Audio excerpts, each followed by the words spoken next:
জানিলাম না গো আল্লাহ মরণের কত দিন বাকি যেই জায়গা যার মরণ লেখা সেই জায়গা সে মরে আমি জানিলাম না গো আল্লাহ মরণের কত দিন বাকি আমার মরণের কত দিন বাকি আমি জানিলাম না গো আল্লাহ মরণের কত দিন বাকি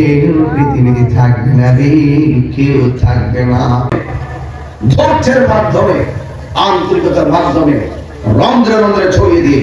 এদেশের সার্বভৌমত্ব থেকে রক্ষা করা দেশদ্রোহীদের কাছ থেকে দেশকে রক্ষা করা একমাত্র শান্তিপ্রিয় দল আহলুস সুন্নাত ওয়াল জামাতের পক্ষে সম্ভব।